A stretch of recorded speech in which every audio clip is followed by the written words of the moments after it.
हूं संकेत उपाध्याय। दरअसल पिछले हफ्ते पालघर का हादसा हुआ, उस वक्त पर भी हमने एक पोजीशन ली जिसके बारे में अभी थोड़ी देर में आपको जिक्र करूंगा, उसके बारे में बताऊंगा।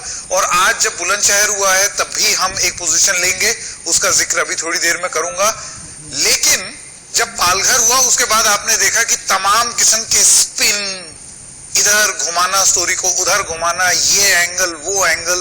उस समय हमारी पोजीशन क्या थी? पहले फैक्ट्स तो जान लो, तथ्य तो जान लो पालघर के, और हमने आपको दिखाए तथ्य। आज फिर जब बुलंदशहर हो रहा है तो कोई स्पिन नहीं, कोई एंगल नहीं, कुछ नहीं। पहले आप तथ्य जान लीजिए, उसके बाद बाकी सारी चीजें होंगी। तो आइए शुरुआत करते हैं खबरों की खबर में। बुलंदशहर में क्या हुआ तथ्य जानिए पहले, उससे ज्यादा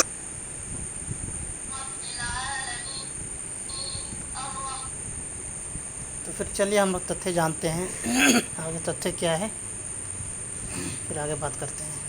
जरूरी और कुछ नहीं है। 2 साधुओं की हत्या हुई है, ये सबसे पहली बात।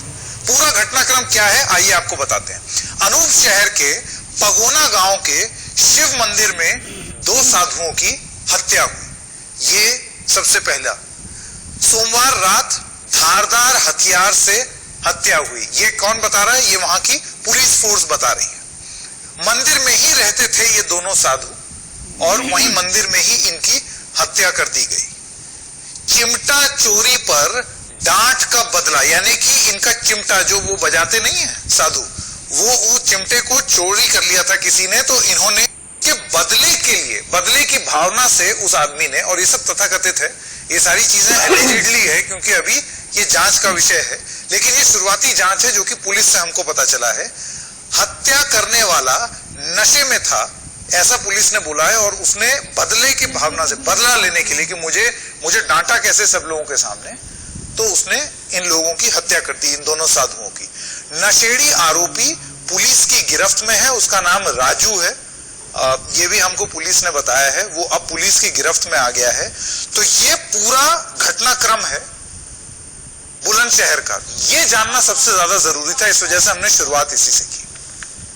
अब आपको बताते हैं पालघर में क्या हुआ था, उसके भी तथ्य जान लेते हैं।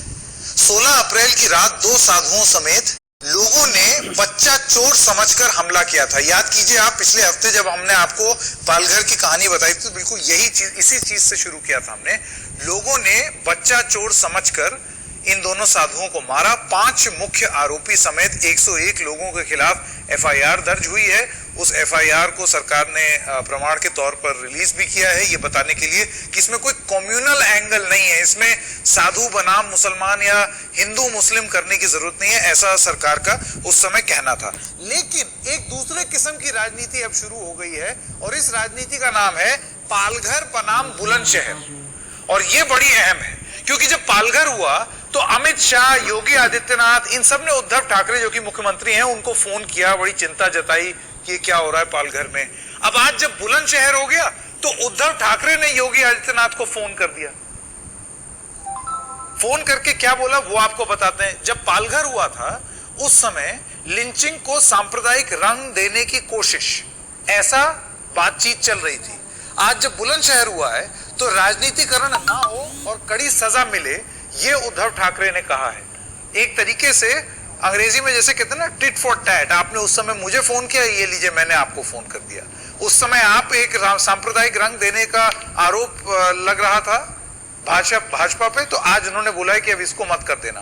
पालघर में ट्विटर पर हिंदू विरोधी उद्धव जैसे हैशटैग चले, बुलंदशहर पर ट्विटर पर योगी के खिलाफ अभियान नहीं है। ये एक बड़ा बुनियादी फर्क है इन दोनों में, जो कि आप जान लीजिए कि ऐसा कोई हैशटैग योगी आदित्यनाथ के खिलाफ नहीं चल रहा, हालांकि बातचीत जरूर हो रही है।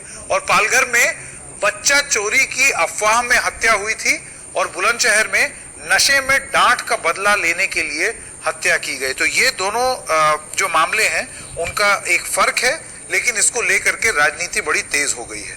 तो ये कंपैरिजन है जो हम आपके सामने लेकर के आए। पालघर में मारने वाले दूसरे धर्म के नहीं थे, बुलंदशहर में भी मारने वाला दूसरे धर्म का नहीं है। ये चीज फैक्ट्स हैं और इन फैक्ट्स को सामने लाना बहुत जरूरी है, इससे पहले कि कोई भी स्पिन हो, कोई भी एंगल आए। ये जान लीजिए ये हिंदू मुस्लिम मामले नहीं हैं दोनों, इन दोनों मामलों में ये चीज अभी तक जो तथ्य आए हैं उसमें साफ हो गई है।